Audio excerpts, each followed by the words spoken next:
We know from our basic economic understanding that whenever the government implements fiscal or monetary policy, they will both help us boost aggregate demand in the economy, or they will help us restrict aggregate demand in the economy.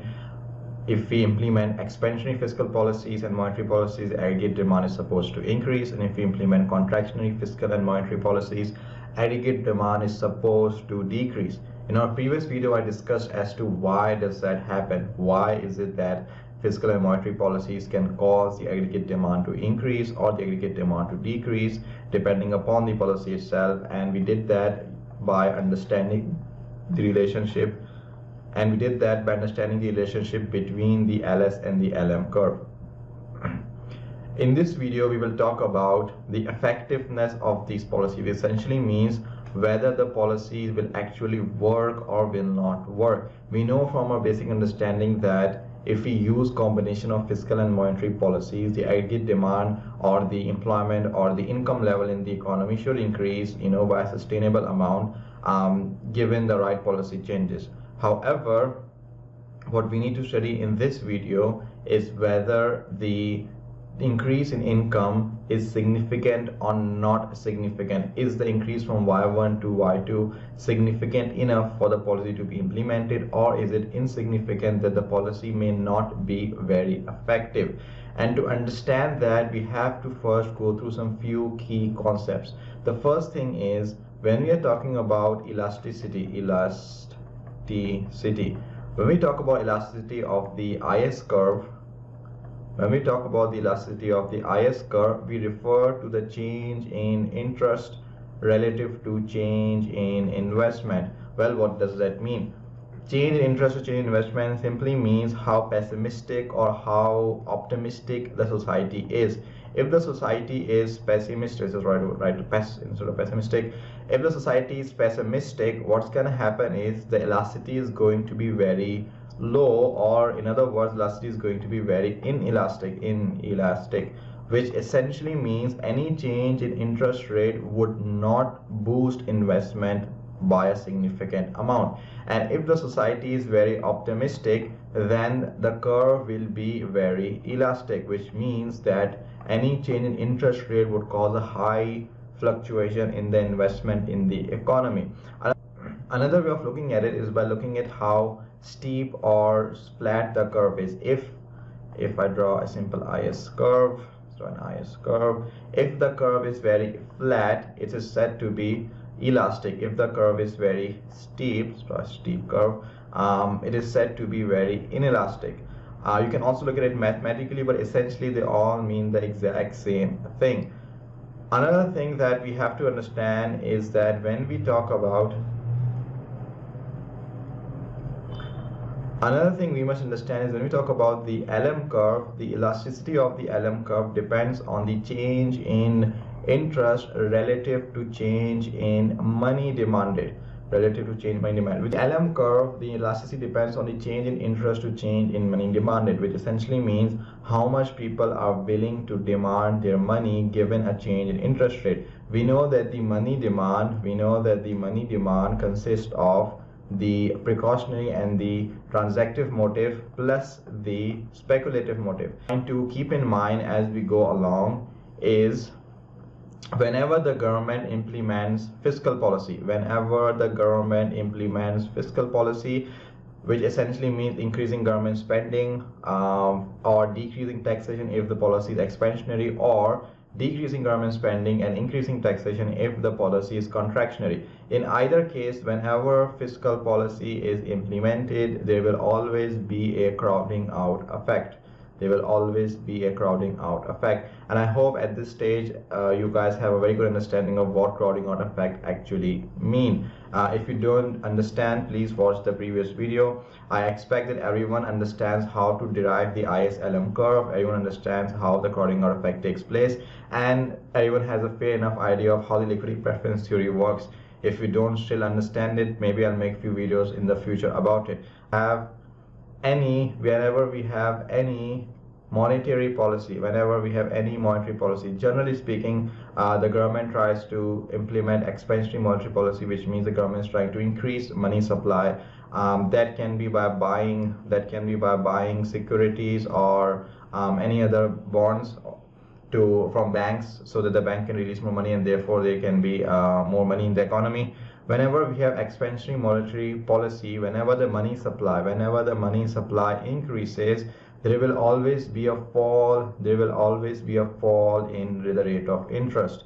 Why? How do we know that? It goes back to our liquidity preference theory. If I draw a liquidity preference curve, we have interest rate on the y-axis, we have the income on the money demand on the x-axis, and if the money supply is, let's call this M0, if the money supply is expanded from M0 to M1, there will always be a reduction in the rate of interest. And whenever there's a reduction in the rate of interest, we will always have an increase in speculative demand, because we know that the speculative demand and the rate of interest have an inverse relationship. So whenever there's a decrease in interest rate, there'll always be an increase in speculation. Whenever there's an increase in interest rate, there'll always be a decrease in speculation. This is a key idea to keep in mind, as this will directly affect the elasticity of the LM curve. Increase in money supply, or there is expansionary monetary policies, and the effect of the first situation is the increase in money supply or monetary policy and its relative effect on the IS slope or the IS schedule depending upon its slope. In situation number 1, you will notice that the IS slope is relatively inelastic, which means, as I said before, that people are not willing to invest as much given a change in interest rate. We generally assume when the interest rate goes down, the cost of borrowing reduces, and when the cost of borrowing reduces, people generally speaking invest more, because it's easy to borrow money, so it's much easier to start projects and invest in projects. However, if the change in interest by change in elasticity, or the gradient of the curve of the IS slope is very inelastic, it would mean that individuals are pessimistic, individuals are not willing to invest significant amount of money given a change in interest rate. Therefore, when the LM curve shifts towards the right because of increasing money supply, the interest rate will always go down. As I've already mentioned, whenever there's an increase in money supply, the interest rate always goes down. And when the interest rate goes down, the economy is supposed to increase from Y0 to Y1, and the reason the increase is very insignificant is because of the pessimistic nature of the economy. If we assume that the rate of interest is not changed, let's assume the rate of interest is still at R0. Theoretically, the economy should have moved all the way from Y0, let's just call this point Y3, all the way from Y0 to Y3. However, because the economy is very pessimistic, the income would increase in the economy, but not by a significant amount. And this is something very important to keep in mind, because the governments, they are trying to increase their total output, total income in the economy. At the same time, they also intend to keep the rate of interest steady and stable. Most governments try to keep the interest rate very steady and stable. As I'm recording this video, maybe you can look into the situation in Turkey right now. In Turkey right now, because of religious rulings, the government is trying not to increase the rate of interest, and that is causing a lot of effect on the economy. So the government is trying to keep a low and steady rate of Therefore, the government is trying to keep a steady rate of interest rate while boosting the economy. However, if the society is pessimistic, if the IS curve is inelastic, or the IS curve is very steep, another word for inelastic could be steep, then this policy would be very ineffective.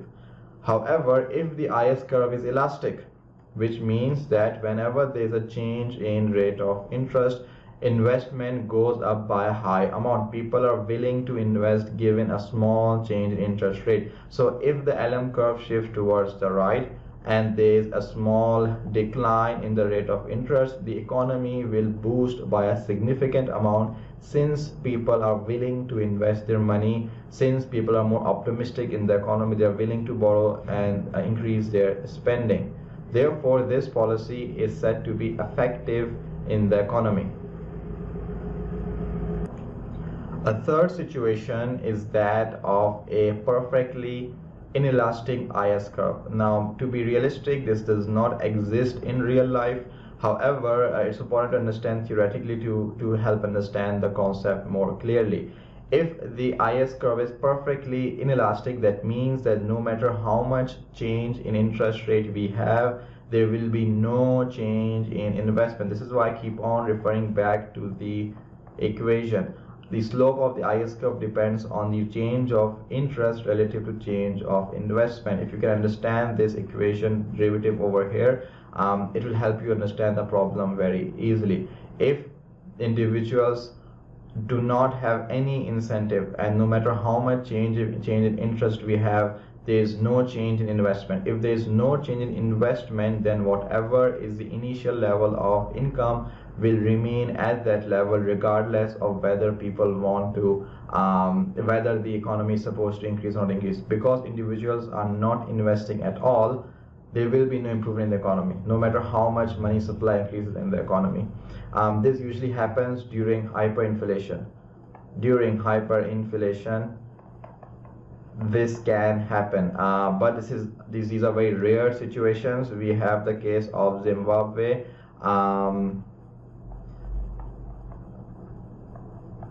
We have the case of Zimbabwe, and recently we have the case of Venezuela. I hope my spelling is correct. We have the case of Venezuela, where due to hyperinflation we saw that increase in money supply had no effect on the rate of on the income in the economy. So these are the three situations where we can have different IS schedule and how effective and ineffective the policies are. To summarize, if the IS curve is flat, or if the IS curve is elastic, or if the economy is very optimistic, then the government fiscal policy is going to be very effective. In all of the situations, the policy is either unrealistic, it doesn't really apply in real life, or whenever we have any fiscal policy, we will always have a crowding out effect. And I hope at this stage you understand what crowding out effect means. If the IS slope is very steep, or take a different color, if the IS slope is very steep or very inelastic, the crowding out effect will be very, very insignificant, because people's change in, let's go back to the equation, IS slope, the slope of IS, or the gradient of IS, whatever you would like to call it, depends on the change in interest relative to change in investment. If individuals are not willing to invest as much given a change in interest rate, we would say that the curve of IS is very inelastic. So therefore, if the government spending increases, because of the multiplier effect, you will have an increase in the income in the economy. And because there is very little crowding out effect due to very inelastic IS slope, we would not see the economy decrease by a significant amount. In other words, this will be an effective policy. Why? Because we have very less to no crowding out effect. Let's compare if the IS curve is flat. If the IS curve is flat, this would mean that the people are very responsive.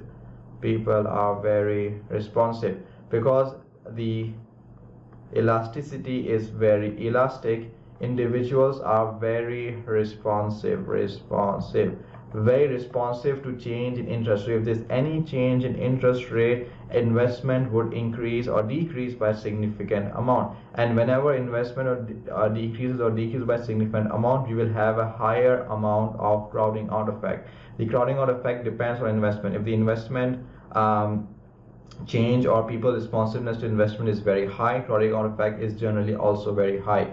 If the people's change in investment is not significant, the crowding out is generally said to be not by a significant amount. So in this second situation, you will notice that the IS schedule is very flat, very elastic, and therefore we have a very significant amount of crowding out effect. In this previous curve, if I were to assume that the interest rate is constant, and let's say if we take our initial interest rate, theoretically speaking, the economy should reach the income of Y3 if there is no crowding out effect.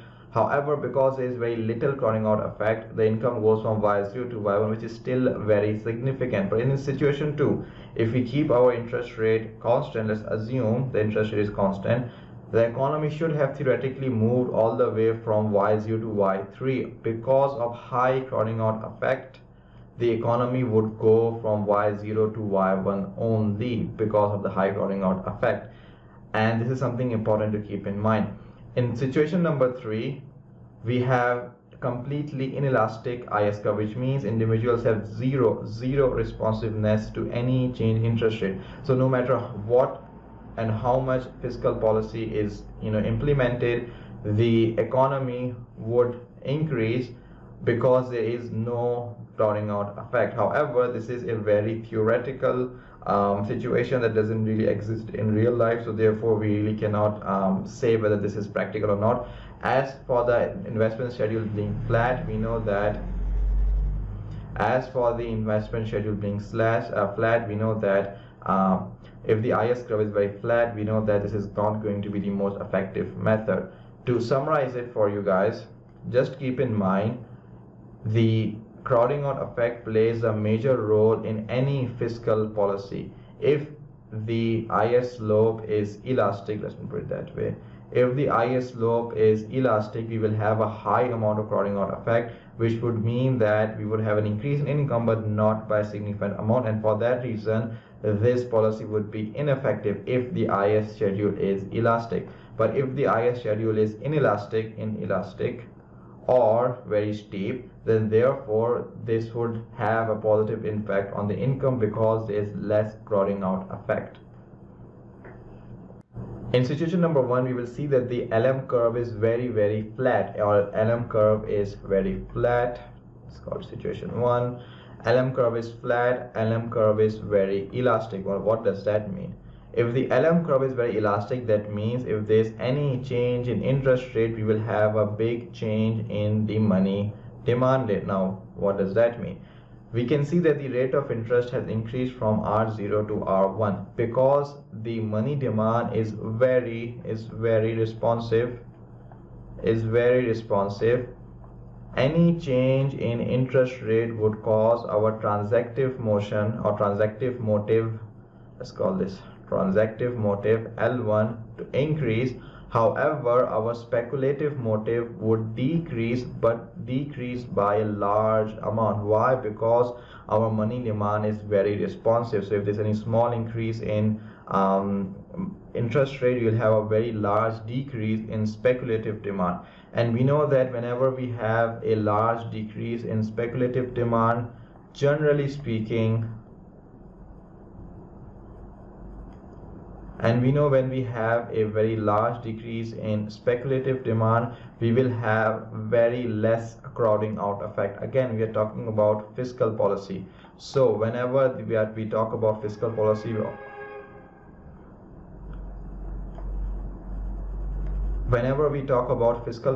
we need to keep the crowding out effect in mind. In situation number 1, we have very little to no crowding out effect. This is because the speculative demand falls by a very large amount since the curve is very elastic. We can look at it the other way around if the curve is very inelastic. So if over here the curve is very steep. If the curve is very steep, therefore any change in government policy, any increase in fiscal policy would increase the transaction motive. However, it would not decrease the L2 by a significant, meaning the speculation would decrease but not decrease by a significant amount. Therefore, we will have a large amount of crowding out effect. So let me just write over here. We'll have high crowding out, so you'll have low, we'll have low crowding out. Over here we will have a high crowding out effect, and this can be seen by a diagram. If we keep our interest rate constant and let's say the interest rate does not change at all, theoretically speaking our economy would have moved all the way from y0 to y, let's call this point y3. However, because of crowding out effect, this area over here represents the crowding out effect. the economy goes from y0 to y1 instead of going from y0 to y3. Therefore, we can say that when the LM schedule is flat or elastic, it can be an effective policy to increase income in the economy. And if the curve is inelastic or very steep, then this may not be the best policy to increase income in the economy. A third situation, which is generally given by classical economists or classical economics, that when the LM schedule is completely flat. Why is that the case? Because if you remember from our derivation of LM schedule, we know that the classical economists assume that the interest rate have no impact on the demand for money. They consider money merely as a means of exchange. Therefore, if the LM schedule is completely inelastic, completely flat, no matter what is the change in interest will have no impact on the income of the economy. The last and final situation is when we have a shift of the LM curve. Whenever the government implements monetary policies, the LM curve shifts towards the right. As you can see from the diagram, the other way around, whenever we have an increase in the money supply, the LM curve shifts towards the right, the interest rate decreases, which is causing the income to increase, but only by a significant amount. Why is that the case? This is because the curve is very elastic, which means that any change in interest rate would have a very high impact on the change in money demanded in the economy. When we have a drop in interest rate, individuals are not willing to invest as much because the drop in interest rate would create a very high increase in speculation. We know that the interest rate is inversely proportional to the speculative demand. So if you have a small drop in interest rate, speculation would increase immensely. And when speculation increases immensely, when the curve is very elastic, the economy becomes very skeptical. A situation of this is presented in America right now, where the investors are being very skeptical about future prospects, and when individuals are not very sure, are very skeptical or very speculative about the future, they don't tend to invest as much money. They would rather convert all of their cash into bonds and securities to make sure that the cash, they don't lose the money, they don't lose their assets, rather than investing or spending that money in the economy. Therefore, we will have an increase in the economy, but not by a significant amount. If we keep our R0 constant, assume our economy should have moved all the way from Y0 to Y3, but because of that speculation, we do not see a high increase. The inverse can be said about the second diagram over here. Because the LM curve is very inelastic, that means any change in interest rate would not affect the demand for money or the speculative demand for money as much.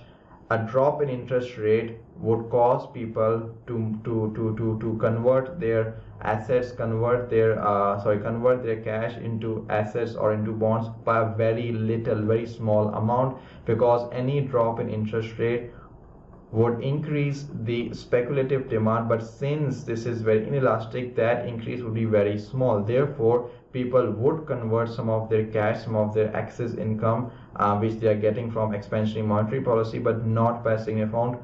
Most of it would be gone in spending, most of it would be gone in investment. Therefore, we would see a positive increase in investment. So we would see a positive increase in income in the economy.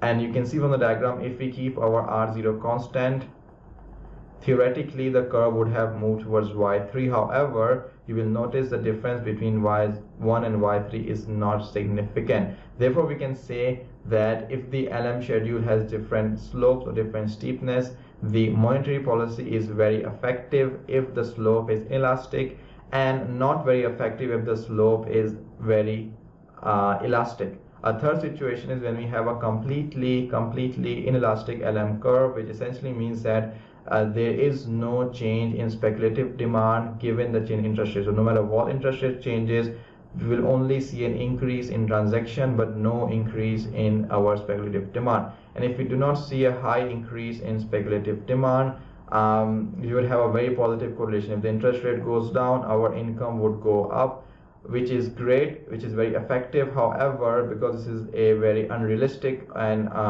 theoretical situation we don't really apply in real life. Another way of looking at this diagram is by looking at the liquidity preference theory. Whenever we have a drop in interest rate because of monetary policies, L1 increases and L2 decreases. Whenever we have a drop in interest rate, the L1 increases because there's more money in the economy, individuals have more nominal income, and L2 also increases. However, if the slope is very elastic, L2 would increase by a significant amount, much more than L1. So therefore, the income in the economy would not increase as much, as individuals will be more skeptical. In situation number 2, L1 increases by a greater degree than L2, which means transaction is more than speculation. People spend more money, they invest more money, they consume more stuff. So therefore, the economy or the income increases overall. And situation number 3 is very theoretical. This doesn't really apply, and we assume that L2 over here is 0, so we would only have L1 increases. Hopefully, if I can summarize, let me just zoom out everything, see if I can do that. Hold on a second. Okay, you probably won't be able to see anything, but we generally have 4 situations when our IS curve is elastic or inelastic given a constant LM curve. And the effect of the monetary, this is I think over here monetary policy, and the effect of fiscal policy, and the same for our LM curve. Just few things to keep in mind. Let me just go back to the first one over here. Just few things to keep in mind. Whenever we have a fiscal policy, we'll always have a crowding out effect, and the amount to which we have the crowding out effect affects the elasticity or the overall income in the economy. And whenever we have a monetary policy, you will always have change in speculative demand. If the speculation increases by a significant amount, people become pessimistic, they become skeptical, so the income does not increase as much as we want. And if our speculation is low, then people would use more transaction, therefore the income would increase more in the economy. I hope with this you fully understand the different steepness and its effect on the government policies.